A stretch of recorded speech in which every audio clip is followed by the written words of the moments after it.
اس قانون میں کوئی بھی سیکرڈ کاؤ یعنی کہ وہ مقدس گائے اس قانون میں کوئی نہیں ہے. یہ جو کرپشن ہے، بدعنوانی ہے، جس کی وجہ سے کہ ہم اکاؤنٹیبلٹی ہر ملک میں ہوتی ہے، اس کی ضرورت کیوں پیش آتی ہے اور وہ ہوتی کیا ہے کرپشن ہے. تو میں نے بہت سی ڈیفینیشنز اس کی دیکھی ہیں کرپشن کی، اور آپ کی آسانی کے لیے میں وضاحت کرتا چلوں کہ ہر وہ فعل جس سے کہ کسی کو کوئی ناجائز فائدہ ہو یا ناجائز نقصان ہو اور جس کی کہ قانون اجازت نہ دیتا ہو، تو سمپل ورڈز میں اس کو ہم کرپشن کہتے ہیں. اور ساری دنیا میں بڑی اسٹرانگ ریئلائزیشن ہے، بہت اسٹرانگ ایک احساس پیدا ہو چکا ہے ساری دنیا میں، اب سے نہیں، تقریباً کو پچھلے کوئی 30-40 سالوں سے. اور اسی وجہ سے اقوام متحدہ نے اس میں خود بہت انٹرسٹ لیا اور انہوں نے United Nations convention against corruption 2004 ایک انسٹرومنٹ ہے یونائٹڈ نیشنز کا، اور تمام دنیا کے جو ممالک ہیں وہ اس کے سگنیٹری ہیں، اور پاکستان سگنیٹری بھی ہے، اور پاکستان اس کو ریٹیفائی بھی کیا تھا. اور اب پاکستان نے اس میں بہت پارٹیسپیشن کی، اور میری اپنی شمولیت رہی اس طرح کے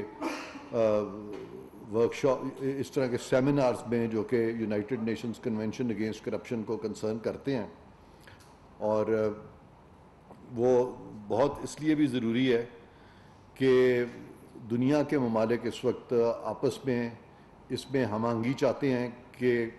یہ جو بدعنوانی کے معاملات ہیں اس میں، کیونکہ یہ جو لوگ کرپشن کرتے ہیں وہ صرف ایک ملک میں نہیں رہتے، بلکہ وہ ایک ملک سے دوسرے، دوسرے سے تیسرے.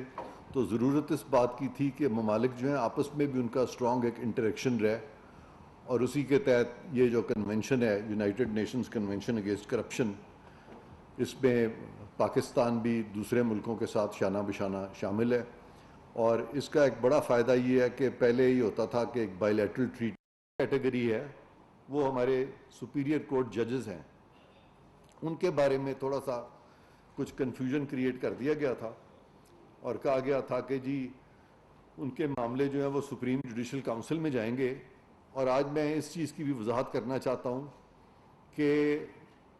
سپریم جوڈیشل کونسل میں تو بالکل جائیں گے، ایک فورم بنا ہوا ہے، لیکن جہاں پہ کہ کرپشن کا ایسا عنصر ملتا ہے جس پہ کہ کرمنالٹی اٹریکٹ ہوتی ہے، فوجداری قوانین اٹریکٹ ہوتے ہیں کرپشن کے، تو وہاں پہ ان کو ٹرائی کیا جا سکتا ہے اس قانون کے تحت بھی. اب اس کی میں وضاحت کرتا چلوں کہ ابھی آپ نے دیکھا ہوگا پچھلے چند سالوں میں کہ یہاں پہ وزراء اعظم جو تھے ان کو ڈسکوالیفائی کیا گیا، اور ڈسکوالیفائی کر کے کہا گیا کہ جی اب یہ انہوں نے ایسے فیل کیے ہیں کہ اب یہ یہاں پہ نہیں رہ سکتے. ان کی وزارت عظمیٰ بھی چلی گئی، ان کی حکومتیں بھی چلی گئیں، لیکن ساتھ ہی ہماری جو عدالت عظمیٰ ہے سپریم کورٹ، انہوں نے یہ بھی آرڈر کر دیا کہ ان کے کیسز جو ہیں یہ نیب میں جائیں، اور نیب ان کے کیسز دیکھے، اور پھر ان کے خلاف ریفرنسز بھی فائل ہوں اور اس کو منطقی انجام تک پہنچایا جائے. تو میں یہ بتانا چاہتا ہوں کہ جہاں بیوروکریٹس کے خلاف ان کی ڈپارٹمنٹل پروسیڈنگز ہوتی ہیں،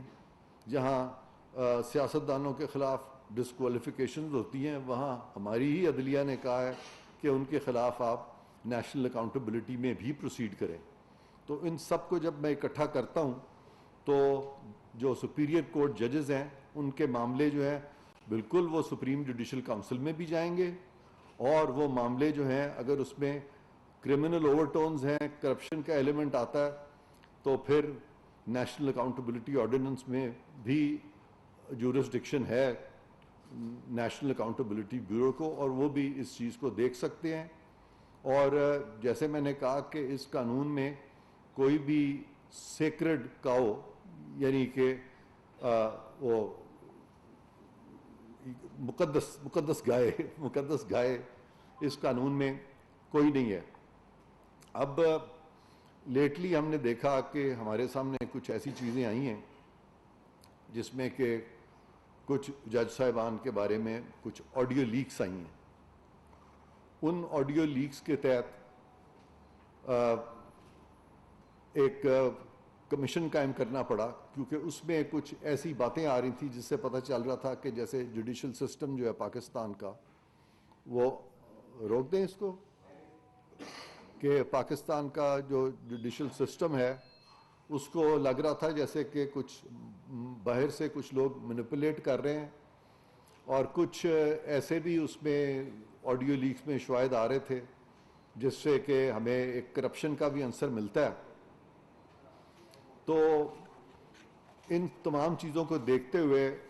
حکومت نے بہت کوشن ایکسرسائز کیا اور ایک کمیشن بنایا، اور کمیشن بھی انہی کے بردر ججز پہ مبنی کمیشن بنایا گیا، اور ان کا یہ نہیں کیا گیا کہ ان کو کوئی ججز کے علاوہ کوئی کمیشن بنتا. اور میں آپ کو بتاؤں کہ ہمارے جب وزرائے اعظم کے خلاف جب فیصلے آئے ڈسکوالیفیکیشن کے، یا اور لوگوں کے خلاف اور طبقوں کے خلاف معاملات آئے، تو یا میرے آپ کے بارے میں عوام الناس کے بارے میں بھی اگر کوئی بات آتی ہے تو کوئی کمیشن نہیں بنایا جاتا، بلکہ سیدھا کہا جاتا ہے کہ اب ان کے کیسز جو ہیں وہ تفتیشی اداروں میں ڈال دیے جائیں. اور بہت سارے ہمارے چیف جسٹسز ماضی میں یہ کہتے رہے ہیں کہ ان کو اریسٹ کر لیا جائے، پکڑ لیا جائے. یہاں تک کہا گیا کہ مجھے یاد ہے کہ ایک وزیر اعظم تھے، ان کے بارے میں ایک کوئی ایک بالکل غلط شکایت ہو گئی، فیکٹس بھی وہ صحیح نہیں تھے، اور اس وقت کے چیف جسٹس نے کہہ دیا کہ پرائم منسٹر کو بھی اریسٹ کر لیں. تو خدارہ وہ والی زبان حکومت نے کبھی نہیں کہی جج صاحبان کے خلاف. ہم وہ زبان نہ بولیں گے، نہ ان کو ہم بے توقیر ہونے دیں گے. اور یہ جو کمیشن ہے یہ بنایا گیا تھا، اور یہ ایک ان کو ایک اچھی سہولت تھی. سہولت ان کو یہ تھی کہ وہ اپنے آپ کو کمیشن کے سامنے اپنی انوسنس بھی ثابت کر سکتے تھے، اور کمیشن کے سامنے ان کو یہ موقع تھا موقف پیش کریں. اور اگر کمیشن میں رپورٹ فیوریبل آ جاتی تو پھر تو نہ تو معاملہ سپریم جوڈیشل کونسل میں جائے گا، اور نہ ہی فوجداری جو ہمارے ادارے ہیں جو کرپشن وغیرہ سے ڈیل کرتے ہیں ادھر معاملہ جائے گا. تو یہ سہولت جو تھی یہ بھی جج صاحبان کو دی گئی تھی. لیکن افسوس سے کہنا پڑتا ہے کہ باوجود اس ساری سہولت کے جو کہ ان کو دی گئی تھی، ایک اچھا موقع دیا گیا تھا، انہوں نے خود ہی اس کمیشن کو کی پروسیڈنگز کو سٹے کر دیا. اور یہ ایک قانونی طریقہ جو ہے اس کو روک دیا گیا. اور اس میں کچھ ایلیگیشن اس طرح کی بھی آ رہی تھیں کہ اپنی مرضی کے بینچز بنائے جاتے ہیں،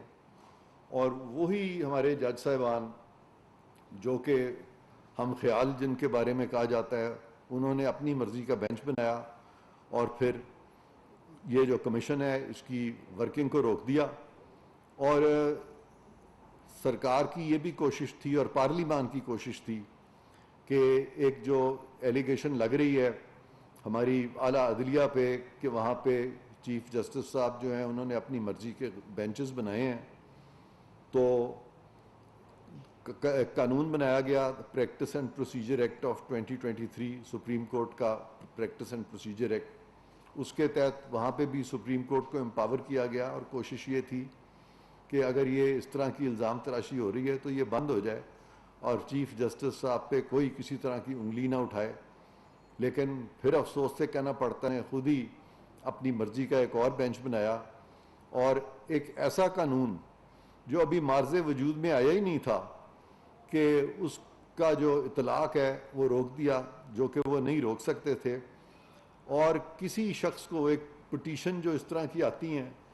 کسی شخص کو کوئی ایسا فنڈامنٹل رائٹ حاصل نہیں ہے، کوئی بنیادی حق کسی کا نہیں ہے کہ وہ قانون سازی کو روک دے، اور قانون کا اطلاق ہونے سے پہلے قانون سازی کو روک دے. آپ تمام فنڈامنٹل رائٹس کھول کے دیکھ لیں، ایسی کوئی فنڈامنٹل رائٹ پاکستان میں اویلیبل نہیں ہے. اور یہ مجھے بہت ہی افسوس سے کہنا پڑتا ہے کہ قانون کا رستہ جو ہے وہ روکا گیا، اپنی مرضی کا بینچ بنایا گیا. اور یہ ساری چیزیں اس وقت ہوئیں جبکہ الیکشن کے معاملوں میں بھی ہماری سپریم کورٹ آئی اور وہاں پہ ایک ایسا آرڈر کیا جو کہ امپلیمنٹ ہو ہی نہیں سکتا تھا، اس کو بھی کوشش کی گئی کسی طرح سے امپلیمنٹ کرنے کی، بہرکیف وہ امپلیمنٹ نہیں ہوا۔ اور یہ جو قانون سرکار نے بنایا، یعنی بنایا پارلیمان نے، تو یہ قانون صریحاً خود شروع نہیں کیا گیا تھا یہ معاملہ، بلکہ سپریم کورٹ کے اپنے فیصلے آئے جس میں کہ تحفظات کا اظہار کیا گیا تھا بینچ فارمیشن کا، کہ چیف جسٹس صاحب جو ہیں وہ اپنی مرضی کے بینچز بنا رہے ہیں، اور لہٰذا یہ اس چیز کے اس کوشش کی گئی کہ سپریم کورٹ کو امپاور کیا جائے۔ لیکن یہ جو سارا پروسیس ہے کہ الیکشن کی ڈیٹ بھی انہوں نے خود ہی دے دی جو کہ ان کو اختیار نہیں تھا، بینچز بھی انہوں نے اپنی مرضی سے بنانے شروع کر دیے، اور جب قانون سازی ہوئی تو اس قانون سازی کو بھی انہی بینچز پہ جن پہ کہ یہ شک و شبہات پیدا ہو رہے تھے، انہی بینچز کو پھر اکٹھا کر کے اپنے ہم خیال جج صاحبان کو انہوں نے یہ جو دو قوانین ہیں جو ابھی ریسنٹلی آئے ہیں، ایک practice and procedure act of 2023 اور دوسرا Supreme Court review orders and judgment act of 2023، تو ان سب کو روک کے اب لیٹسٹ یہ کیا ہے کہ یہ سارے کیسز غالباً انہوں نے اکٹھے کرنے کی کوشش کی ہے، الیکشن کا معاملہ اور انہوں نے اب غالباً یہ رکھا ہے اگلے ہفتے میں یہ سارے معاملات جو ہیں۔ تو یہ ایک ایسی طرف ملک کو لے جایا جا رہا ہے جس سے کہ ہم چند مخصوص ججز جو ہیں وہ نہ صرف کہ سپریم کورٹ کے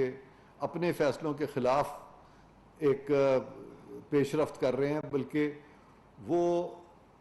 پارلیمان کے قانون کو بھی نہیں مان رہے، اور انہوں نے آئین اور تمام سٹیچوٹس کے خلاف فیصلے دے کے الیکشن میں بھی کوشش کی ہے کہ وہ اپنی مرضی سے الیکشن کرا لیں،